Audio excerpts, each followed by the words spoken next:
Rajasthan history की series को आगे बढ़ाते हुए कुछ इम्पोर्टेंट अभिलेखों के बारे में इस वीडियो में देखने वाले हैं। कुछ अभिलेख हमने पुराने जो पहले वीडियो बनाया है इसमें बता दिए हैं, लेकिन इसके बावजूद जो भी शिलालेख रह गए हैं उनको हम इस वीडियो में डिस्कस करने वाले हैं। इसमें मैं उन सभी शिलालेखों या जो स्तंभ लेख हैं इनके बारे में भी मैं बताने वाला हूँ। पूरे शिलालेखों के बारे में बताऊंगा। तो सबसे पहले स्टार्ट करते हैं अशोक का भबरू अभिलेख। अशोक का जो भबरू अभिलेख है ये जयपुर के निकट बैराठ स्थान पड़ता है। बैराठ में एक बीजक डूंगरी है और एक भीम डूंगरी है, तो दोनों ही जगह से हमें शिलालेख प्राप्त होते हैं। लेकिन जो बीजक की डूंगरी है इनसे हमें अशोक का भबरू अभिलेख मिलता है, जबकि दूसरे जो भीम डूंगरी है वहाँ से भी हमें एक अभिलेख मिला है, लेकिन वो अभिलेख कार्लाइल को मिला है और यहाँ पे जो अभिलेख देखने को मिला है वो कैप्टन बर्ड को मिला है। फिलहाल में ये अभिलेख कोलकाता म्यूजियम में रखा जा चुका है। कैप्टन बर्ड को ये मिला हुआ है और कनिंघम इसको अध्ययन के लिए कोलकाता म्यूजियम में ले जा चुके हैं। इसमें अशोक को बौद्ध धर्म अपनाने की जानकारी मिलती है कि अशोक ने अंतिम समय पे बौद्ध धर्म अपना लिया था, ऐसी जानकारी इस अभिलेख में देखने को मिली है। अशोक के जो लेख हैं ये पाली भाषा में हैं और लिपि ब्राह्मणी लिपि में ये लिखे गए हैं। ध्यान रखना कौन सी जगह मिला है, ये मिला है बीजक की डूंगरी से। अशोक का भबरू अभिलेख, भबरू अभिलेख इसलिए कहते हैं क्योंकि इसको कुछ दिनों के लिए भबरू नामक स्थान पर रखा गया था जयपुर में। इसके कारण से इसको भबरू अभिलेख के नाम से भी जाना जाता है। इसके बाद में दूसरा जो अभिलेख है यह घोसुंडी का लेख। घोसुंडी जो कि चित्तौड़गढ़ जिले में एक स्थान है घोसुंडी। दूसरी शताब्दी ईस्वा पूर्व ये लेख मिला है। ये सबसे प्राचीनतम अभिलेख है जो कि भगवत संप्रदाय की जानकारी देता है। भगवत संप्रदाय या फिर वैष्णव संप्रदाय, दोनों की ये जानकारी देता है। चाहे वैष्णव संप्रदाय कह दो चाहे भागवत संप्रदाय कह दो, इसकी जानकारी देने वाला पहला जो अभिलेख है वो है घोसुंडी अभिलेख, जो कि दूसरी शती ईसा पूर्व का ये अभिलेख है। सबसे पुराने अभिलेख की बात करें तो वो है वर्ली का अभिलेख। बडली भी कह सकते हैं इसको। बडली और बडला दोनों अलग अलग हैं। बडला का तो 12 में मिला है और बडली ये अजमेर में मिला है, तो दोनों ही ध्यान में रखना है। बडली और बडला दोनों ही अलग अलग अभिलेख हैं। बडली का अभिलेख सबसे प्राचीनतम अभिलेख है। वैसे तो देखा जाए तो बडली और घोसुंडी दोनों प्राचीन अभिलेख हैं। दोनों में से सबसे पहला राजस्थान में सबसे प्राचीन तो है बडली का अभिलेख, जो कि अजमेर में बिलोत माता के मंदिर में मिला है और ये 443 ईस्वी पूर्व का शिलालेख है। लेकिन जो घोसुंडी शिलालेख है ये भागवत संप्रदाय की जानकारी देने वाला सबसे प्राचीनतम शिलालेख है। दोनों में अंतर ध्यान रखना, दोनों ही प्राचीनतम है, लेकिन बरली तो है सबसे प्राचीनतम और घोसुंडी है भागवत कथा की जानकारी देने वाला सबसे प्राचीनतम अभिलेख। इसके बाद हम बात करते हैं मानमोरी का अभिलेख, जो कि चित्तौड़गढ़ जिले में मिला हुआ था। एक्चुअल में हुआ क्या था, इस मानमोरी के अभिलेख को जो कि चित्तौड़गढ़ में मिला था, इसको कर्नल जेम्स टोड इंग्लैंड लेकर के जा रहे थे। लेकिन ऐसा बताया जाता है कि ये शिलालेख भारी था और भारी होने के कारण समुद्र के रास्ते से लेके जा रहे थे, तो भारी होने के कारण से जहाज का संतुलन बिगड़ गया और उन्होंने तुरंत ही इसको समुद्र में फेंक दिया। मानमोरी जो कि मौर्य वंश से संबंधित है, यानी कि इसमें मौर्य वंश की जानकारी देखने को मिलती है। प्रशस्तिकार पुष्प जो कि नागभट्ट के पुत्र थे, और उत्कीर्ण करता है शिवादित्य जो कि करुण के पौत्र थे। तो दो नाम ध्यान में रखने, पुष्प और शिवादित्य। पुष्प कौन था? मानमौरी शिलालेख या अभिलेख के प्रशस्तिकार तो थे पुष्प, और उत्कीर्ण करता थे शिवादित्य। अब मौर्य वंश की जब बात आती है तो चित्रांगद मौर्य का नाम सबसे पहले लिया जाता है। चित्रांगद मौर्य, ये वही चित्रांगद मौर्य है जिन्होंने चित्तौड़ का निर्माण करवाया था। तो इसकी जानकारी हमें मानमौरी के अभिलेख से मिलती है। इसके अलावा 4 और मौर्य राजाओं की जानकारी यहाँ देखने को मिलती है, जिसमें महेश्वर, जिसको शत्रुघ्नता के नाम से भी जानते हैं, भीम जो कि एक अवंतीपुर का राजा रहा था, इसके अलावा भोज और मान का भी उल्लेख हमें इस अभिलेख में देखने को मिलता है। तो कितने मौर्य राजाओं का इस मानमौरी अभिलेख में उल्लेख किया गया है? तो 4 मौर्य राजाओं का इस मानमौरी अभिलेख में उल्लेख किया गया है। इसमें समुद्र मंथन की कथा का भी वर्णन देखने को मिलता है। अगला जो अभिलेख है यह है नानसा यूप स्तंभ लेख। स्तंभ लेख क्या होता है? यूप स्तंभ लेख, इनमें हमें यज्ञों की जानकारी मिलती है। जो पहले राजा महाराजा थे या पहले के जो शासक थे वो यज्ञ करवाते थे, तो यज्ञ करवाने के बाद में वो स्तंभ पर कुछ लेख लिखवा देते थे, उन्हीं को ही हम यूप स्तंभ लेख के नाम से जानते हैं। तो ये लेख यज्ञों की जानकारी देने वाला लेख है, जिसे यूप स्तंभ लेख के नाम से भी जानते हैं। तो इनमें नानसा यूप लेख है जो कि भीलवाड़ा के गांव में ये लेख प्राप्त हुआ था। एक गोल स्तंभ है, इस पर यह लेख लगाया गया था। नानसा भीलवाड़ा में ये लेख प्राप्त हुआ है, जिसमें हमें यज्ञों से संबंधित जानकारी मिलती है।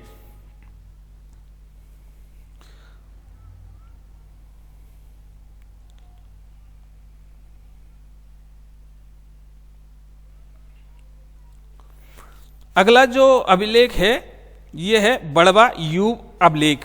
बड़वा जो कि अंता 12 में ये अभिलेख मिला था, बड़वा गांव में ये अभिलेख मिला था। इनकी भाषा संस्कृत है। वैसे तो देखा जाए तो जो भी अभिलेख हैं इनकी संस्कृत भाषा है, और लिपि बड़वा अभिलेख की ब्राह्मी लिपि है। इसमें मोखरी राजाओं का वर्णन मिलता है। मोखरी राजाओं का जो वर्णन करने वाला है, जो सबसे पुराना अभिलेख है वो यही है, बड़वा अभिलेख 12 में ये मिला था। और इसमें ये बताया गया है कि महासेना बल के 4 पुत्र थे, बलवर्धन, सोमदेव और बलसिंह। इसके अलावा चौथे पुत्र की जानकारी यहाँ नहीं मिलती है। और ये बताया गया है कि महासेनापति बल के इन 4 पुत्रों के द्वारा एक त्रियात्र यज्ञ करवाया गया था। चूंकि इसमें यज्ञ की बात आ रही है तो ये एक यूप स्तंभ लेख है। नानसा में भी एक यूप स्तंभ लेख में हम पढ़ चुके हैं, जो उसमें भी हमें यज्ञ की जानकारी देखने को मिलती है। लेकिन नानसा यूप स्तंभ लेख में त्रिरात्र यज्ञ की जानकारी न मिलकर के षष्ठ रात्र यज्ञ की जानकारी मिलती है। ये भी आपको ध्यान में रखना है। त्रियात्र यज्ञ यानी कि ऐसा यज्ञ जो 3 रात तक चलता है, और ऐसा यज्ञ जो 6 रातों तक चलता है उसको षष्ठ रात्र यज्ञ के नाम से जानते हैं। तो नानसा यूप स्तंभ लेख में षष्ठ रात्र यज्ञ के बारे में बताया गया है, जबकि बड़वा यूप अभिलेख में हमें त्रिरात्र यज्ञ जो कि मोखरी राजाओं से संबंधित यज्ञ है, मोखरी राजा के द्वारा ये करवाया गया था।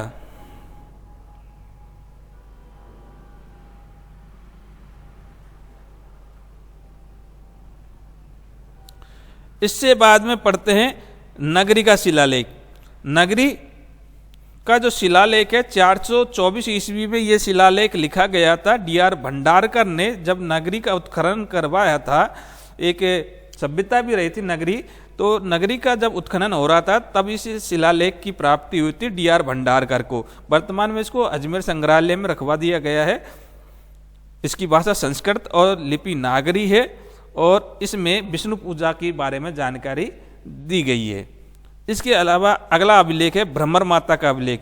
भ्रमर माता का अभिलेख छोटी सादड़ी चित्तौड़गढ़ जिला वैसे प्रतापगढ़ में अब ये आता है, पहले ये चित्तौड़गढ़ में आता था। छोटी सादड़ी प्रतापगढ़ में ये भ्रमर माता का मंदिर है। यहाँ पे 17 पंक्तियों में संस्कृत भाषा में एक लेख लिखा हुआ है और इसमें हमें गौरवंश और औलिकार वंश के जानकारी देखने को मिलती है। इन्होंने इसमें ये भी जानकारी मिलती है कि जो गौरवंशीय शासक थे, इन्होंने यहाँ पे एक मंदिर बनवाया था जिसको भ्रमर माता का मंदिर कहा गया है। ये जानकारी हमें किससे मिलती है? भ्रमर माता के लेख से मिलती है।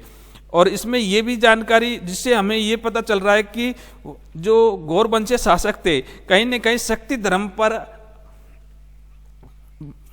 धर्म के प्रति भक्ति दिखाते थे वो लोग, तभी तो उन्होंने यहाँ पे भ्रमर माता का मंदिर बनवाया था। तो शक्ति धर्म के प्रति आसक्ति की जानकारी देने वाला जो लेख है ये भ्रमर माता का लेख है। इसके रचयिता मित्रसोम, इनके पुत्र भ्रमसोम और लेखक पूर्वा। रचयिता कौन थे? भ्रमसोम, जो कि मित्रसोम के पुत्र थे, और लेखक थे इसके पूर्वा। ये दोनों व्यक्तियों के नाम भी आपको ध्यान में रखना है। अगला अभिलेख बसंतगढ़ अभिलेख, जो कि 625 ईस्वी पूर्व ये लेख लिखा गया था। सिरोही जिले में ये लेख मिलता है। बसंतगढ़ सिरोही, बसंतगढ़ कहाँ पड़ता है? सिरोही में। सिरोही में ये एक राजा के ऊपर प्रकाश डालता है। एक चावड़ा वंश का राजा है बरमलात। इसके बारे में ये जानकारी देता है कि जो बरमलात था, ये इसके जो सामंत थे, जो कि आबुर देश के स्वामी थे, इनके बारे में जानकारी देता है। और इनके सामंत का नाम रज्जिल और वज्रभट्ट, ये दो थे पिता पुत्र, जिनके बारे में बसंतगढ़ शिलालेख हमें जानकारी देता है। क्योंकि ये सामंत थे तो सामंत प्रथा का उल्लेख कौन से अभिलेख में देखने को मिलता है? तो बसंतगढ़ अभिलेख में सामंत प्रथा का उल्लेख देखने को मिलता है। अगला जो अभिलेख है वो है सांबोली का अभिलेख। सांबोली का अभिलेख ये मेवाड़ में मिलता है। सांबोली कहाँ पड़ता है? मेवाड़ में। तो मेवाड़ में भूमट तहसील है। भूमट तहसील में एक सांबोली गांव है। उस सांबोली गांव से हमें ये अभिलेख देखने को मिला है। इसमें गुहिल राजा शिलादित्य के बारे में वर्णन किया गया है। और ये गुहिल राजा, ये पहले वाला जो गुहिल राजा वो नहीं है, शिलादित्य वो नहीं है जिनसे गुहिल की उत्पत्ति हुई है, गुहिल का जो वंशज माना जाता है, पहले वाला नहीं है। ये 5वें नंबर का राजा है जो कि गुहिल वंश का ही शासक रहा था। एक तो शिलादित्य प्रथम शासक है जिसको कि जो बप्पा रावल है या गुहिल है, गुहिल के पिताजी मानते हैं शिलादित्य, लेकिन ये वो वाला शासक नहीं है। ये गुहिल वंश में ही 5वां नंबर का शासक है शिलादित्य। तो इसकी जानकारी हमें इस अभिलेख से देखने को मिलती है। इसके अलावा इसमें ये बताया गया है कि जावर के निकट एक अरण्यगिरी में तांबे और जस्ते की खान का काम हुआ था। यानी कि जावर खान के बारे में जो जानकारी देने वाला अभिलेख है वो इसी अभिलेख से हमें जानकारी देखने को मिलती है। अगला जो अभिलेख है अपराजित अभिलेख। अपराजित ये भी एक शासक है जो कि गुहिल वंश में हुआ था। तो ये अपराजित शासक के बारे में जानकारी देता है। ये लेख नागदा गांव में प्राप्त हुआ था। नागदा गांव में एक मंदिर पड़ता है कुंडेश्वर महादेव। कुंडेश्वर के मंदिर में ये अभिलेख मिला था नागदा में, और ये संस्कृत भाषा में लिखा गया है। गुहिल शासक अपराजित की जानकारी ये देता है। और इसमें ये बताया गया है कि अपराजित ने एक तेजस्वी शासक हुआ था बराह सिंह, इसको पराजित कर दिया था और इसे अपना सेनापति बना लिया था। ऐसी जानकारी हमें अपराजित शिलालेख के बारे में देखने को मिलती है। इसके अलावा इसमें विष्णु मंदिर का भी उल्लेख किया गया है कि अपराजित ने एक विष्णु मंदिर का निर्माण किया था। अब बात करते हैं कणसवा अभिलेख। कणसवा अभिलेख कोटा का एक अभिलेख है जो कि मौर्य शासक के बारे में बताता है। मौर्य शासक का नाम यहाँ पे ध्यान में रखना, धवल। धवल के बारे में ये जानकारी देता है। कणसवा का अभिलेख कहाँ? कोटा में ये अभिलेख प्राप्त हुआ था। 738 ईस्वी का ये अभिलेख है और ये हमें मौर्य शासक धवल के बारे में जानकारी देता है। संभवतः ये आशा जताई जाती है कि जो धवल है राजस्थान का अंतिम मौर्य वंशी शासक रहा होगा। आगे जो अभिलेख है यह है मंडोर का अभिलेख, जिसको बाउक प्रशस्ति के नाम से भी जानते हैं, जो कि गुर्जर प्रतिहार से संबंधित ये अभिलेख है। जोधपुर में जो भी अभिलेख मिलते हैं वो हमें गुर्जर प्रतिहार वंश की ही जानकारी देते हैं। इसके बाद जो राठौड़ों का ऐसा कोई शिलालेख वहाँ देखने को नहीं मिला, क्योंकि पुराने समय में जो भी अभिलेख बनते थे वो पुराने इतिहास की ही जानकारी देंगे। यानी कि जो जोधपुर का इलाका है इसमें गुर्जर प्रतिहार वंश का शासन रहा था, तो हमें जहाँ जोधपुर से जो भी शिलालेख मिलेंगे उनमें सब में गुर्जर प्रतिहार वंश की ही जानकारी देखने को मिली है, चाहे वो घटियाला अभिलेख हो, चाहे वो बुचकला अभिलेख हो, और चाहे वो बाउक की प्रशस्ति हो, जिसको मंडोर अभिलेख के नाम से भी जानते हैं। इन सभी में हमें प्रतिहार गुर्जर प्रतिहारों की जानकारी देखने को मिलती है। तो मंडोर का जो अभिलेख है ये बाउक की प्रशस्ति है, गुर्जर प्रतिहार शासक के बारे में हमें जानकारी देता है। इसके अलावा इसमें विष्णु और शिव पूजा का उल्लेख भी देखने को मिलता है। घटियाला शिलालेख ये भी जोधपुर में, और मैंने अभी बताया था कि जो भी शिलालेख हमें जोधपुर में देखने को मिले हैं उन सब में हमें गुर्जर प्रतिहार वंश की जानकारी देखने को मिलती है। तो ये बड़ा एक रिमेम्बरिंग पॉइंट है जो कि आपको ध्यान में रखना है। तो घटियाला अभिलेख जोधपुर में कहाँ पर, एक जोधपुर में स्थान पड़ता है घटियाला, वहाँ पर ये अभिलेख मिलता है, जिसको हम एक माता की साल मंदिर है। वैसे ये पहले एक जैन मंदिर हुआ करता था, लेकिन बाद में तोड़ करके इसमें एक माता की मूर्ति लगा दी गई थी, जिसको वर्तमान में माता की साल के नाम से जानते हैं। और इसके स्तंभों पर 4 लेख यहाँ पे देखने को मिले हैं, और इन लेखों की भाषा संस्कृत है। गद्य पद दोनों भाषाओं में ये है, और इसमें हमें गुर्जर प्रतिहार वंश के जानकारी मिलती है, और मुक्त हमें कक्कुक प्रतिहार के बारे में जानकारी मिलती है। ध्यान रखना, घटियाला शिलालेख में गुर्जर प्रतिहार वंश की जानकारी मिलती है। कक्कुक के समय ये शिलालेख लिखा गया था, तो जो प्रारंभ से कक्कुक तक एक प्रतिहार रहे थे, यानी कि हरिश्चंद्र की स्टार्टिंग हुई थी, हरिश्चंद्र से कक्कुक तक के जो प्रतिहार वंश हैं इनकी जानकारी हमको किस शिलालेख में देखने को मिलती है, तो वो है घटियाला शिलालेख। इनसे हमें गुर्जर प्रतिहार के समय जो राजनीतिक, सामाजिक और धार्मिक व्यवस्था थी इनके बारे में जानकारी देखने को मिलती है। इसके अलावा इसमें मग जाति के ब्राह्मणों को भी उल्लेख किया गया है, क्योंकि इसके उत्कीर्णकर्ता भी मग ब्राह्मण ही थे। लिखने वाले कौन थे? मग ब्राह्मण। उत्कीर्णकर्ता तो कृष्णेश्वर थे, लेकिन लिखने वाले कौन थे? मग ब्राह्मण। यानी कि इसमें हमें मग जाति के ब्राह्मणों का भी उल्लेख देखने को मिलता है। यानी कि यहाँ पे ब्राह्मणों के बारे में बताया गया है, तो एक प्रकार से वर्ण विभाजन के बारे में भी इसमें जानकारी देखने को मिलती है। इसमें यह बताया गया है कि जो मग ब्राह्मण थे ये ओसवालों के आश्रय में रहते थे। ये जानकारी हमें घटियाला शिलालेख में देखने को मिलती है। तो मग जाति के ब्राह्मणों का उल्लेख किस शिलालेख में देखने को मिला था? घटियाला अभिलेख में। इसके अलावा अगला जो अभिलेख है यह है मिहिर भोज की ग्वालियर प्रशस्ति। मिहिर भोज ये भी एक गुर्जर प्रतिहार शासक था।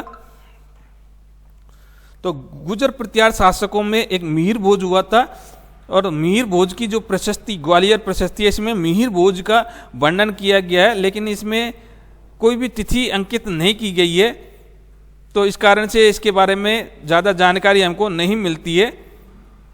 वैसे यही जानकारी प्राप्त होती है कि मिहिर भोज का ये अभिलेख है या मिहिर भोज की ये प्रशस्ति है। प्रशस्ति क्या होता है? जो कि किसी राजा या वंश की यशोगान के या प्रशंसा के रूप में जो शब्द लिखे जाते हैं, जो प्रशस्ति लिखी जाती है, जो शिलालेख लिखे जाते हैं, जो अभिलेख लिखे जाते हैं, उनको ही हम प्रशस्ति के नाम से जानते हैं। तो मिहिर भोज के बारे में ये जैसे नाम से पता चल रहा है मिहिर भोज, तो मिहिर भोज की ये जानकारी देता है।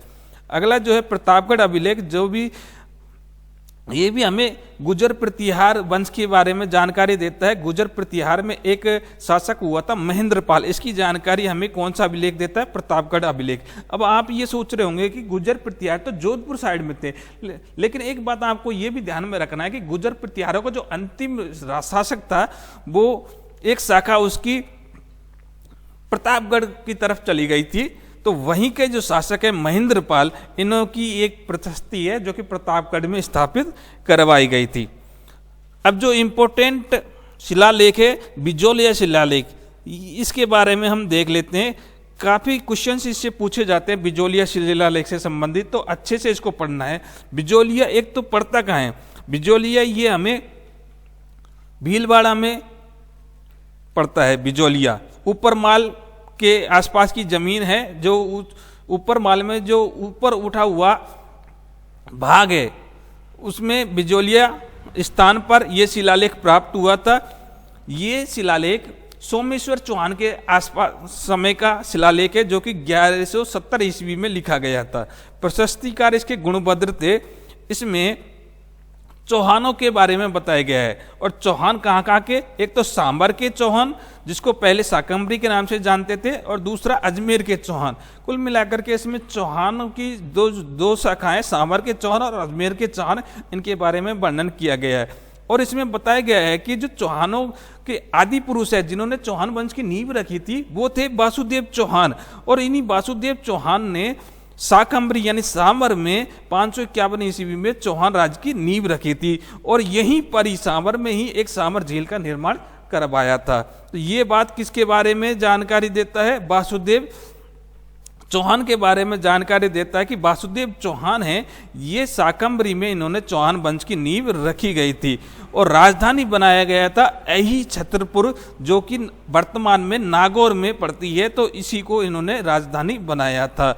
इसके अलावा इसमें यह भी बताया गया है कि जो चौहानों की उत्पत्ति है ये वत्स गोत्रीय ब्राह्मणों से हुई है, यानी कि चौहान जो थे पहले ब्राह्मण हुआ करते थे, बाद में ये चौहान बने थे, यानी कि इनको वत्स गोत्रीय ब्राह्मण से इनकी उत्पत्ति देखने को मिलती है। इसके अलावा बिजोलिया अभिलेख में जो भी स्थान हैं उनके प्राचीन नाम भी देखने को मिलते हैं, जैसे कि बिजोलिया का विजयवल्ली, ऊपरमाल का उत्तमाद्री, दिल्ली का मंडलपुर का मांडलगढ़ का मंडलपुर, ऐसे इनके प्राचीन नाम भी इसी बिजोलिया शिलालेख में देखने को मिलते हैं।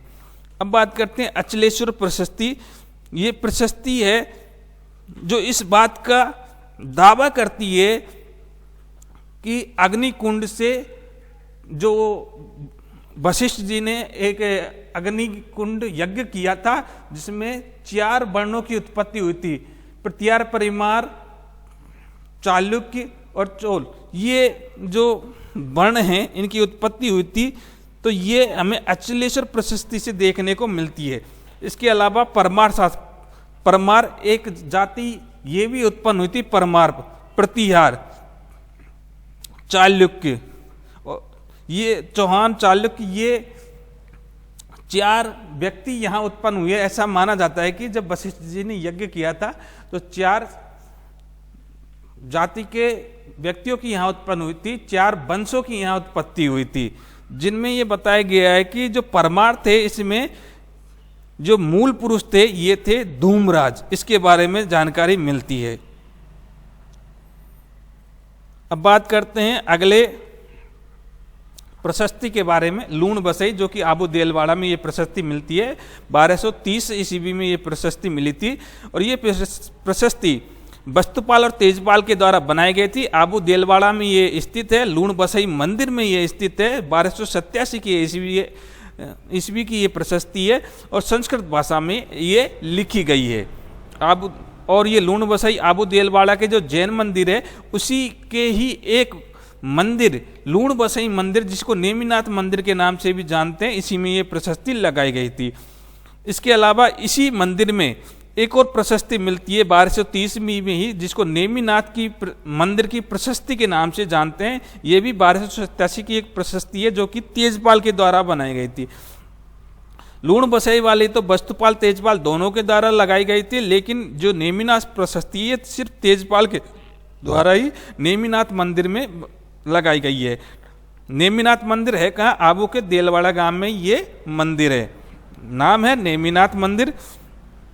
और इसमें वस्तुपाल तेजपाल के अलावा परमार शासकों की भी जानकारी मिलती है, और इसमें ये बताया गया है कि जो परमार शासकों का राजवंश चलता था, ये आबू, मारवाड़, सिंध और मालवा और गुजरात के कुछ अन्य भागों पर परमार शासन चलता था। इसके बारे में जानकारी हमें नेमिनाथ प्रशस्ति से देखने को मिलती है।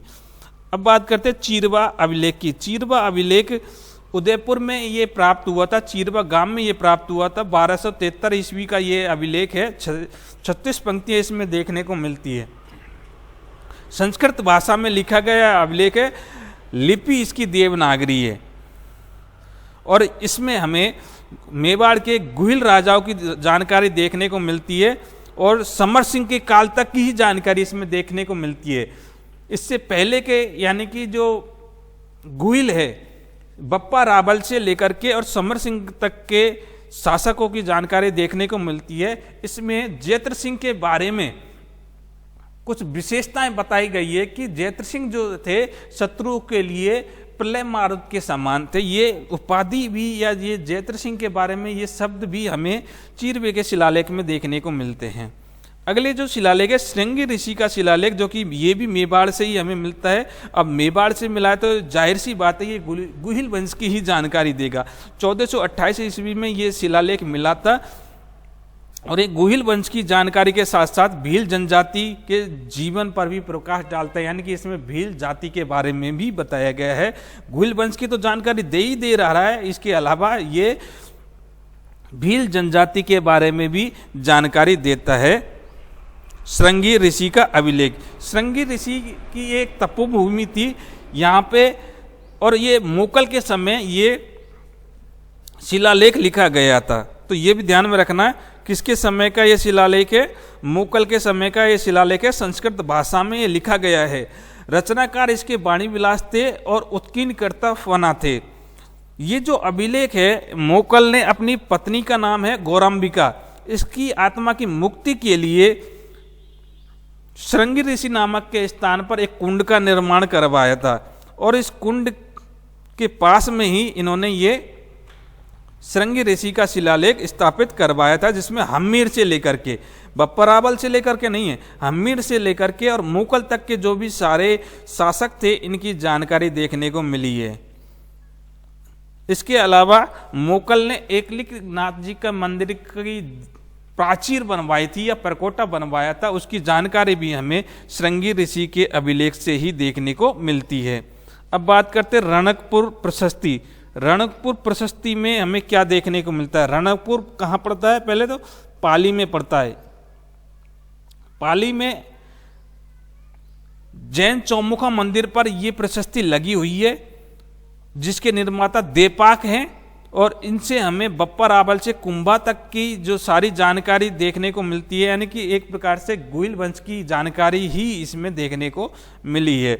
अब जो सबसे इंपॉर्टेंट प्रशस्ति है वो कीर्ति स्तंभ प्रशस्ति है।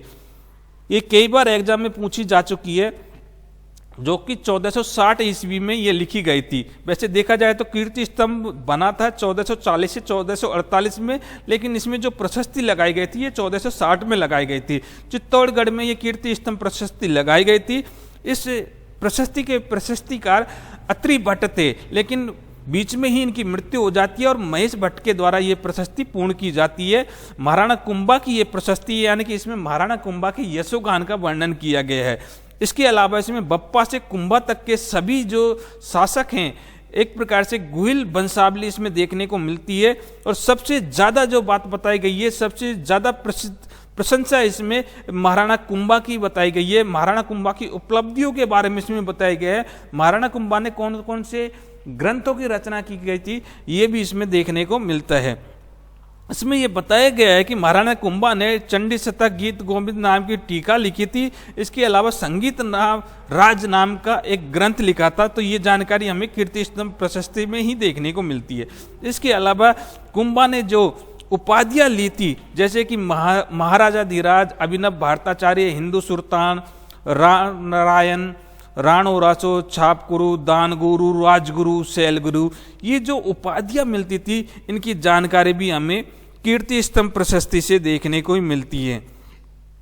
इसके अलावा इनकी जो विजय रही थी, विजय कहाँ पर इन्होंने विजय प्राप्त की थी? वैसे तो कीर्ति स्तंभ बना ही मालवा और गुजरात की जब संयुक्त सेना को कुंभा ने पराजित किया था, तो इसी विजय के उपलक्ष्य में ये कीर्ति स्तंभ का निर्माण किया था। तो इसमें विजयों का भी वर्णन देखने को मिलता है कि महाराणा कुंभा ने मंडौर, गुजरात, मालवा और नागौर के आसपास के इलाकों में अपनी विजय हासिल की थी, ये जानकारी भी हमें कीर्ति स्तंभ प्रशस्ति में देखने को मिलती है।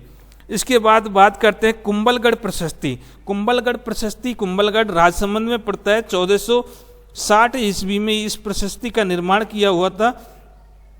इस प्रशस्ति के प्रशस्तिकार या उत्कीर्णकर्ता कह सकते हैं, रचनाकार कह सकते हैं, ये कवि महेश थे और इसमें भी गुहिल वंश की जानकारियां और उनकी उपलब्धियों के बारे में बताया गया है। इसमें जो इम्पोर्टेंट फैक्ट ये है कि इसमें जो बप्पर रावल हुए थे उसको ब्राह्मण बताया गया था, और ब्राह्मण भी कौन सा, विप्रवंशी ब्राह्मण बताया गया था।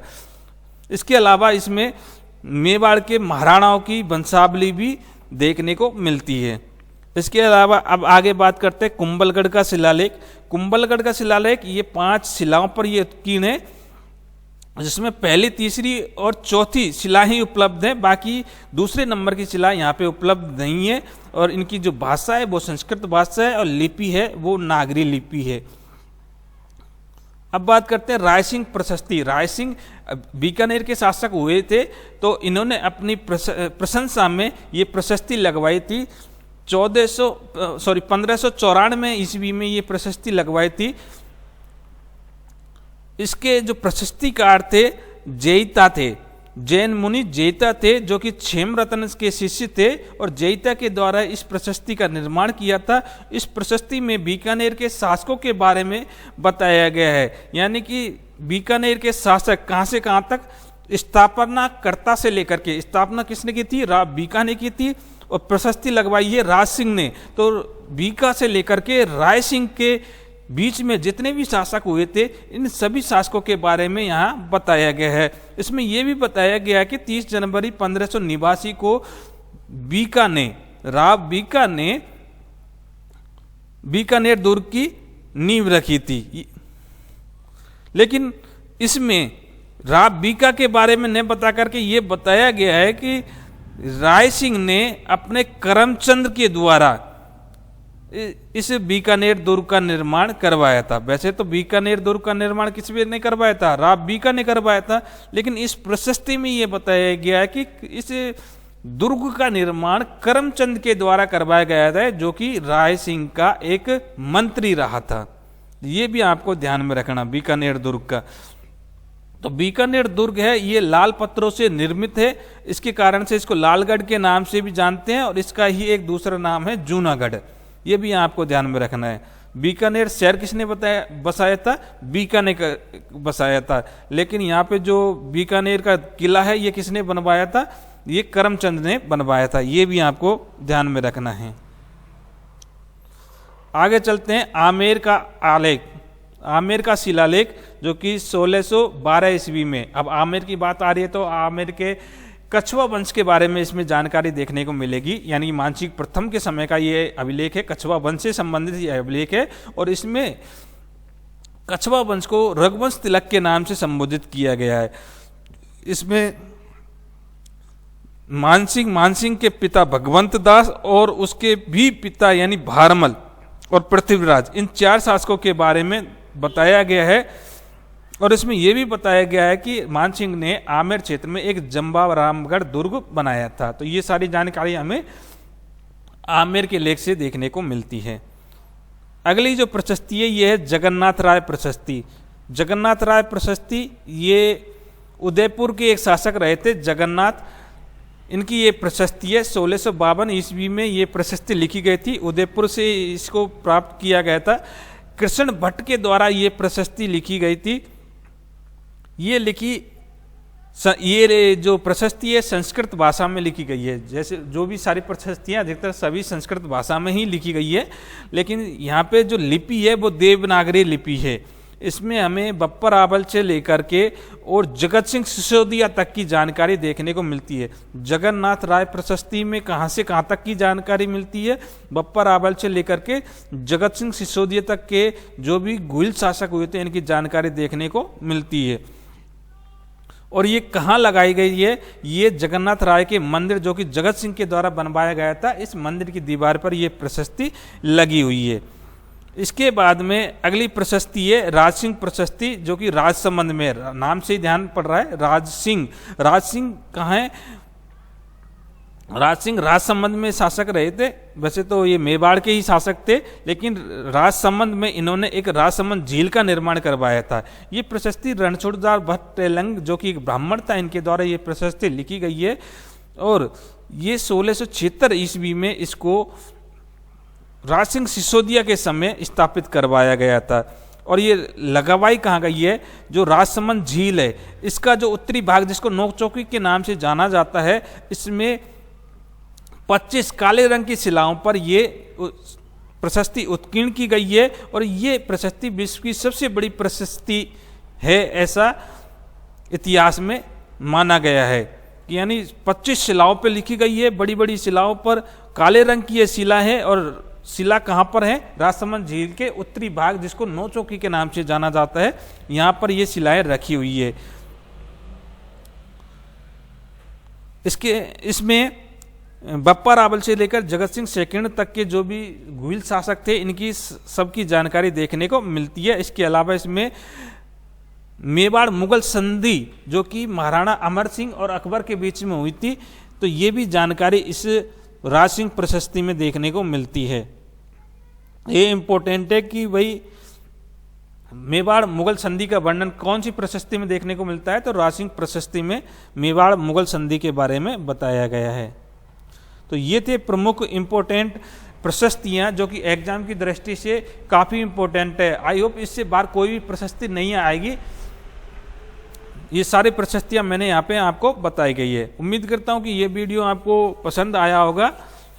तो चलिए अगले वीडियो में हम ऐतिहासिक जानने के प्रमुख स्रोतों में हम फारसी भाषा के अभिलेख वगैरह पढ़ेंगे। इसके अलावा जो सिक्के हैं उनके बारे में भी देखने वाले हैं। तो इस वीडियो में इतना ही, मिलते हैं नेक्स्ट वीडियो में, तब तक के लिए धन्यवाद।